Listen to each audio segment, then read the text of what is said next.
नमस्कार सर। नमस्कार sir. Sir क्या नाम है आपका? मेरा नाम रोमित कुमार साहू है। मैं भिलाई, जिला दुर्ग, छत्तीसगढ़ से आया हूँ। रोमित कुमार जी, संत रामपाल जी महाराज से आप कब जुड़े? बंदी छोड़ जगत गुरु तत्वदर्शी संत रामपाल जी महाराज जी ने मुझे अपनी शरण में 12 फरवरी 2013 में लिया था।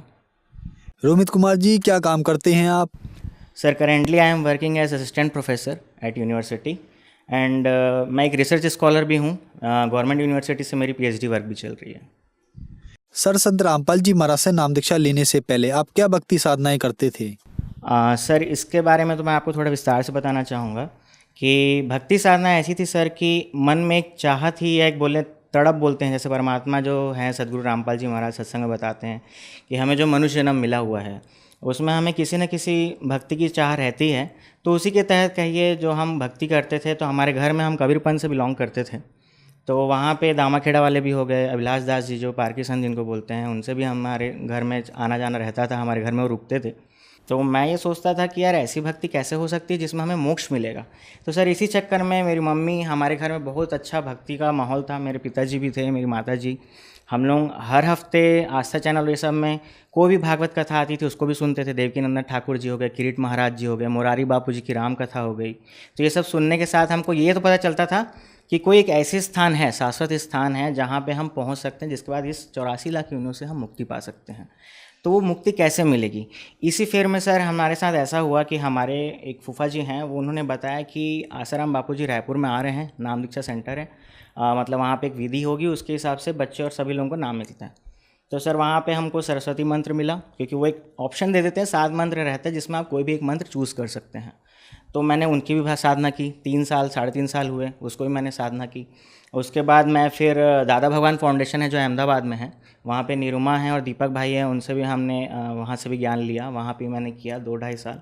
बट सर वो जो एक अल्टीमेट क्वेश्चन था ना कि मोक्ष कैसे मिलेगा, उन्होंने ये तो बता दिया कि हम जगत में कैसे रहें, जगत में हमें कैसा व्यवहार करना चाहिए, वो तो हमें समझा चुके थे, पर हमें ये समझ में नहीं आ रहा था कि हम एक्जैक्टली करें क्या जिससे हमें मोक्ष मिल जाए।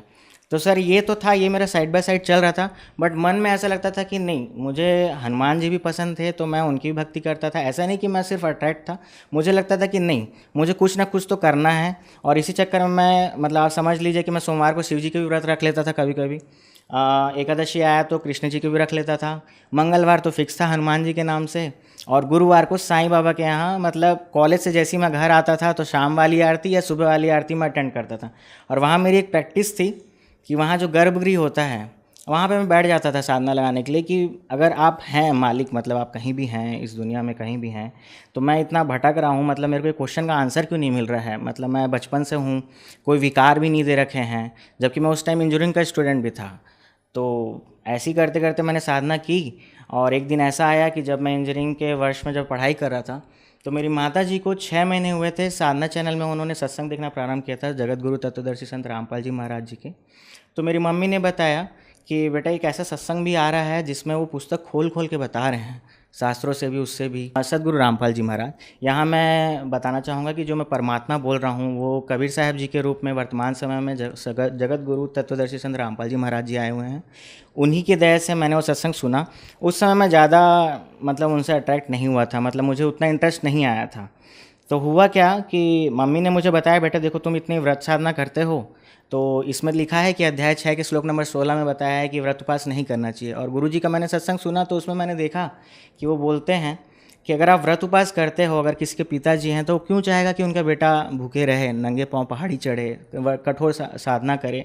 तो ऐसा कोई पिताजी नहीं चाहेगा। मैं बोला बात तो एकदम सही है।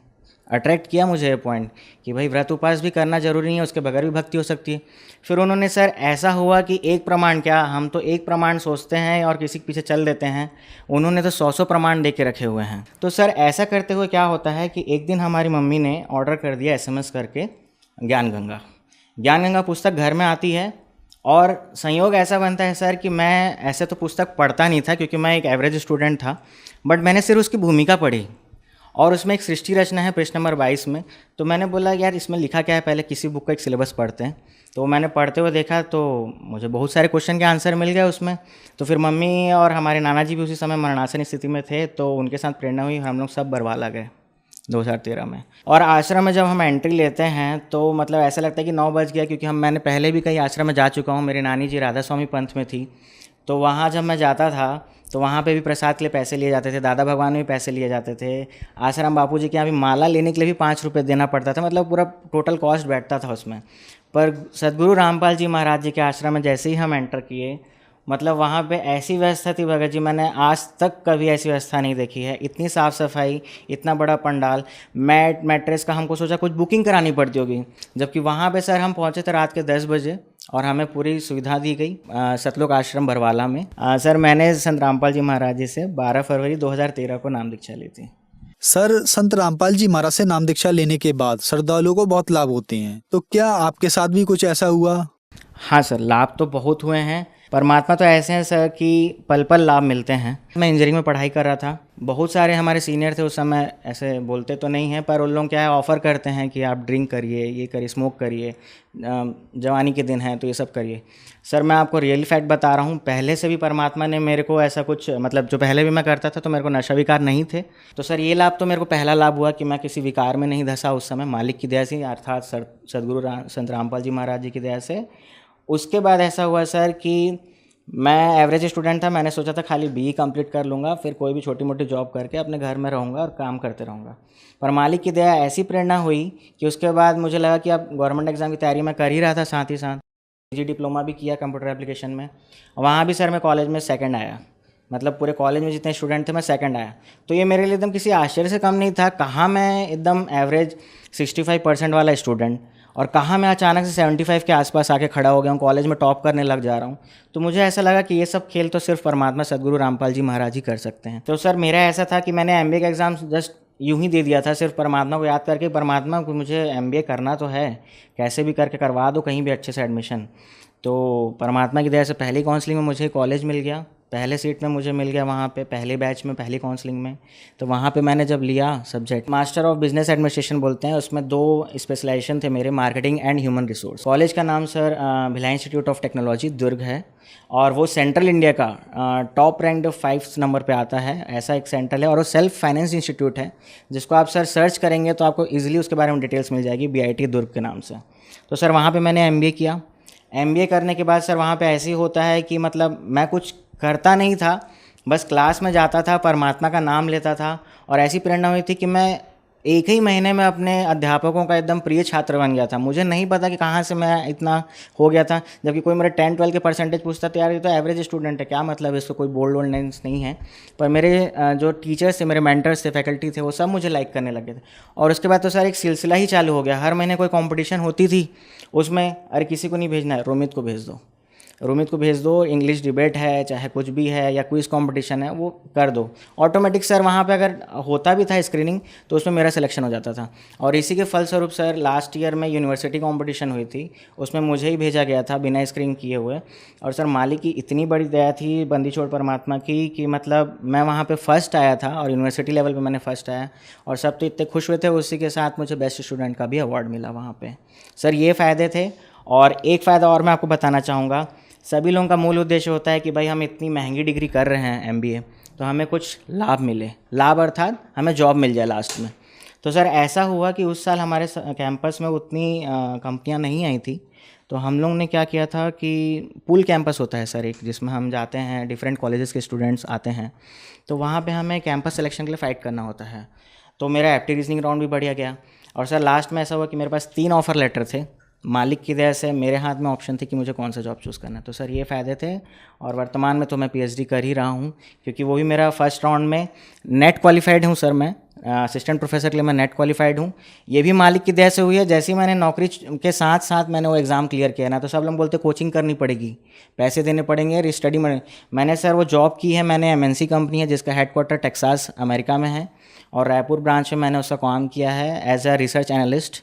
तो वहाँ पे मैं काम करते करते मेरे पास जितना समय बन पड़ता था, मालिक की दया से मैंने वो एग्ज़ाम भी क्वालिफाई कर लिया एक अटेम्प्ट में। और उसके बाद मुझे प्रोफेसरशिप के लिए खुद से कॉल आने लग गए। तो सर वर्तमान में मैं असिस्टेंट प्रोफेसर भी हूँ और मैं गवर्नमेंट यूनिवर्सिटी में PhD स्कॉलर भी हूँ। सर एक और लाभ मैं आपको बताना चाहूँगा, जो प्रमुख लाभ है मेरा, शायद मैं आज आपके सामने इंटरव्यू भी नहीं दे पा रहा होता, क्योंकि मेरे साथ ऐसा होता है मैं सुबह गाड़ी से जा रहा था और सडन पता नहीं कैसे एक गाड़ी वाले ने ओवरटेक किया और मैं थोड़ा सा डिसबैलेंस हो गया और वहाँ पे थोड़ी सी रेती पड़ी हुई थी, तो मेरी गाड़ी एकदम स्किड खा गई और वो हाईवे था सर, रायपुर जाने वाली हाईवे। तो वहाँ पे क्या होता है कि मैं जैसे ही जाता हूँ तो उसमें गिर जाता हूँ और वहाँ पे एक मील का पत्थर है और जस्ट मैं उसके पहले पता नहीं मैं कैसे गिरा हूँ, परमात्मा बंदी छोड़ सदगुरु रामपाल जी महाराज जी ने दया करी कि मुझे चेहरे छाती कहीं पे भी कोई चोट नहीं हुआ, सिर्फ मेरे पाँव के नीचे हिस्से में ही सिर्फ चोट आई थी। और डॉक्टर ने बोला कि आपका तो सिर्फ एक ही स्टिच में काम हो गया ना, तो आप जिस हिसाब से आप गिरे हो उससे तो आपके सिर में भी बहुत चोट आनी थी। और मैं जानता हूँ, मेरे परमात्मा जानते हैं कि उस दिन शायद मेरी मृत्यु हो जानी थी, क्योंकि अगर मैं सिर के बल लगा टकराता उस पत्थर से तो शायद बहुत सीरियस इंजरी होती। और सर एक वर्तमान में अभी इसी साल की बात है, मेरे हाथ में अकड़न हो गई थी, मतलब सॉर्ट ऑफ कि जैसे मैं कुछ कर ही नहीं पा रहा, मतलब ऐसी हालत हो गई थी सर कि मैं ग्लास भी नहीं उठा पाता था, पानी के लिए खाना खाने के लिए भी दिक्कत हो रही थी। और उसी सब महीने में मेरे एग्ज़ाम अनाउंस होने वाले थे, पीएचडी की जो कोर्स वर्क एग्ज़ाम होती है वो अनाउंस होने वाली थी। तो मैंने सोचा कि अब कैसे दूंगा एग्ज़ाम, तो मैंने सोचा कि अभी मैं कहीं जाना भी नहीं चाहता और कहीं मैं जा भी नहीं सकता, लॉकडाउन लगा हुआ और रेड जोन में थे। मैंने परमात्मा से दंडवत की, जोत जलाई और बोला परमात्मा देखो, मैं तो किसी डॉक्टर को नहीं जानता, आप ही हमारे लिए सबसे बड़े डॉक्टर हो, और जब आपके हाथ में मैंने अपनी गाड़ी सौंप दी है तो फिर मुझे और किसी पे भरोसा भी नहीं है। मगर जी वो दिन था और उसी हफ्ते में 3-4 दिन बाद ऐसा हुआ कि मतलब मैं हाथ मेरे प्रॉपर चलने लग गया, मैंने राइटिंग प्रैक्टिस की, मैं लिख भी पा रहा था। और उसके अगले हफ्ते क्या होता है कि वो एग्ज़ाम भी पोस्टपोन हो जाता है। संत रामपाल जी महाराज जी ने मुझे फिट भी कर दिया और बाद में फिर वो भी हो गया। रोमित जी, आप एक हाईली क्वालिफाइड पर्सन हैं और संत रामपाल जी महाराज ने आपको सभी धर्मों के धर्म ग्रंथों में प्रमाणित करके बताया कि भगवान कौन है। लेकिन अभी भी बहुत सारे पढ़े लिखे लोग जिनका अपार जनसमूह है जो संत रामपाल जी महाराज से नहीं जुड़ रहे हैं, तो उसमें क्या कारण है? क्या वह जुड़ना नहीं चाह रहे या वह समझ नहीं पा रहे हैं? क्या कारण है? सर देखिए, ऐसा है कि 2014 में एक बरवाला घटना भी हुई थी। तो उस समय क्या हुआ था कि जैसे आज आप मीडिया पर्सन हैं, तो आप लोगों को तो बहुत बहुत उसके लिए धन्यवाद कि भाई आप लोग आज ये ज्ञान जो है पूरे समाज में फैला रहे हैं। अपितु विश्व भर में ये चीज़ को लोग देख रहे हैं। पहले तो संगत जितनी थी और आजकल तो विश्व भर में इसके बारे में सोशल मीडिया प्लेटफॉर्म से और डिफरेंट चैनल, वर्तमान में 13 से ज़्यादा चैनलों में आ रहा है प्रसारण। तो मीडिया का ही फैला हुआ एक भ्रमजाल था सर ये चीज़। और लोगों का क्या है ना सर कि हम एक चीज़ को सुनते हैं और उसके बाद लगता है कि नहीं यार, ये जो चीज़ हारी है यही सही है। अगर कोई 100 लोग आके उसी चीज़ को बोल देना तो आदमी उसको सच मानने लग जाता है। तो सर एक ही मीडिया कर्मी है, जैसे कि अभी आप लोग बता रहे हैं, आप लोग एक अच्छा काम कर रहे हैं कि जो आप लोग समाज को बता रहे हैं कि भाई ये एक सदमार्ग है। वही कुछ मीडिया वाले कुछ चंद पैसों के लिए अपने जो उनका मूल कर्तव्य है उससे वो भटक जाते हैं। तो सर सदगुरु रामपाल जी महाराज तो आज इतनी व्यवस्था कर रखी है उन्होंने, विदेश भर में देश भर में इतने नामदान सेंटर थे, एक आश्रम बंद हुआ सर। आज आपको बताते हुए मुझे बहुत खुशी हो रही है कि 600 से ज़्यादा नामदान सेंटर हैं जो ऑल ओवर इंडिया में फैले हुए हैं, नॉर्थ से लेकर साउथ तक। तो सर मुझे नहीं लगता कि गुरुजी का ज्ञान अभी फैल नहीं रहा है। संगत पहले जितनी थी उससे अभी करोड़ से ज़्यादा संगत हो गई है। समाज सुधार के अनेकों कार्य हो रहे हैं, रक्तदान हो गया, दहेज भ्रूण हत्या हो गई, इतने सारे जो काम हैं जिसको समाज में सरकार द्वारा भी नहीं स्थापित कर पा रहे थे, जिसको नहीं निराकरण कर पा रहे थे, वो सदगुरु रामपाल जी महाराज ने अपने ज्ञान के माध्यम से ही दूर करने का बीड़ा उठाया है और उसमें वो काफ़ी हद तक अभी सफल हो रहे हैं। और ख़ासकर उनके जो भी शिष्य हैं जो उनसे नाम दीक्षा लिए हैं वो तो कभी भी कोई नशा विकार में लिप्त नहीं रहेंगे। अगर कोई नशा विकार में लिप्त है तो वो उनका शिष्य नहीं है। और अगर वो जो भी है दहेज, मतलब 17 मिनट में मात्र गुरुवाणी से हमारे यहाँ विवाह संस्कार हो जाते हैं। परमात्मा ज्ञान तो सर जी पहुँच रहा है, निश्चित रूप से पहुँच रहा है और इसको कोई रोक भी नहीं सकता, ऐसे परमात्मा कहते हैं। रोमित जी, जो दर्शक आज आपको देख रहे हैं, खासकर युवा पीढ़ी को आप क्या कहना चाहेंगे? सर संदेश जो है वो तो सिर्फ परमात्मा देते हैं, मैं तो सिर्फ उनका दास हूँ, कुत्ता हूँ बस उनकी तरफ से। तो मैं बस हाथ जोड़ के इतना करबद्ध निवेदन करता हूँ आप सभी से कि मेरे ही कुछ दोस्तों ने कहा था मुझे कि रोमित, ये जो उम्र है, मतलब जो इसमें हम लोग जी रहे हैं अभी, ये सिर्फ मौज मस्ती करने के लिए है। भक्ति तो हम लोग बुढ़ापे में देखेंगे, तो बुढ़ापे में देखेंगे ऐसा बोलते थे। बट हम लोग क्योंकि भागवत कथा भी सुनते थे, जो भी चीज़ था तो उसमें बोलता है कि कोई उम्र नहीं होती। यजुर्वेद में भी लिखा है कि 3 वर्ष के बच्चे को भी नाम दीक्षा दिला के उसको भी भक्ति साधना में लगा देना चाहिए। तो सर मेरा ये संदेश है युवा वर्ग से कि एक बार निष्पक्ष भाव से हाथ जोड़ की विनती है आपसे कि एक बार आप कृपया करके 2 पुस्तकें हैं जो आपको कहीं भी इजीली अवेलेबल हो जाएंगी, ज्ञान गंगा और जीने की राह। जिस भी लैंग्वेज में आपको मंगाना है, 18 डिफरेंट लैंग्वेजेस में वो बुक अवेलेबल है, ज्ञान गंगा। जीने की राह आपको हिंदी और इंग्लिश में मिल जाएगी, और वो आप इजीली डाउनलोड कर सकते हैं। जगत गुरु संत रामपाल जी महाराज आप जैसे गूगल में टाइप करेंगे, आपको उनकी वेबसाइट दिखेगी फर्स्ट में, आप उसमें जाके विजिट करके डाउनलोड सेक्शन में डाउनलोड भी कर सकते हैं। तो मेरा सिर्फ यही है, क्योंकि मुझे भी जब पहली बार मैंने सुना था तो थोड़ा सा धक्का लगा था, बट पढ़ा मैंने और बाद में जाना, तब जाके मैंने इस भक्ति किया। संत रामपाल जी महाराज से नाम दीक्षा कैसे ली जा सकती है? सर, नाम दीक्षा लेना बहुत ही ईजी है, और it's not difficult to take this नाम Diksha, because in India various centres across 500+ centres, वहाँ पे आप जाके कॉन्टैक्ट नंबर है सर, जिस भी चैनल में आप देखेंगे, 13 चैनल में आते हैं, नीचे की येलो लाइन फ्लैश हो रही होगी, उसमें आपको डिफरेंट कॉन्टैक्ट नंबर दिखेंगे। उस कॉन्टैक्ट नंबर में आप अपने एरिया का पिन कोड और अपना एरिया बताइए, वहाँ के जो नियरेस्ट नाम दीक्षा सेंटर होगा वो उसका आपका एड्रेस वहाँ के कोऑर्डिनेटर आपको दे देंगे, और अगर पॉसिबल हुआ, जैसे कि अभी कोरोना कोविड भी चल रहा है, तो वो आपको आके काउंसलिंग करके आपको ईजिली स्टेप भी बता देंगे।